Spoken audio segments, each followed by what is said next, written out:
আসসালামু আলাইকুম, নমস্কার। আগামীকাল 25 তারিখ রবিবার বেলা 3টে সময় ইসলামপুর বাস টার্মিনাসে একটা সভা ডাকা হয়েছে। সেই সভায় আপনাদের সকলকেই আসার জন্যে অনুরোধ করছি।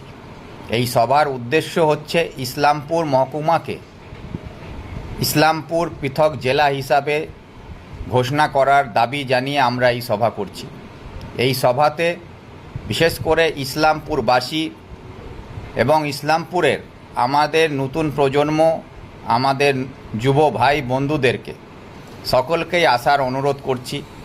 ইসলামপুর দীর্ঘদিন ধরে পিছিয়ে পড়া এবং অবহেলায় থেকে গেছে।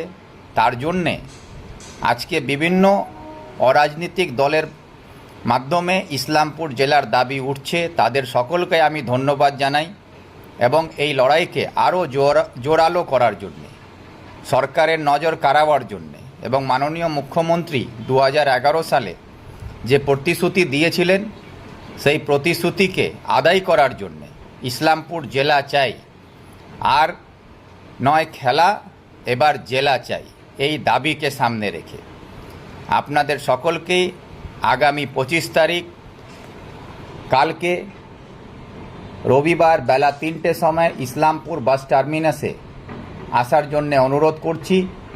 সেখানে আমি থাকব, আপনারা সবাই থাকবেন এবং ইসলামপুর জেলার আন্দোলন কালকে ইসলামপুর থেকে আরম্ভ হবে এবং এই লড়াই আগামী দিনে ইসলামপুর জেলা আদায় না হওয়া অবধি এই লড়াই আমাদের চলবে।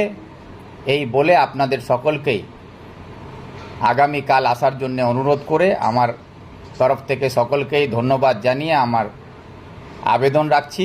কালকে দেখা হবে। ধন্যবাদ।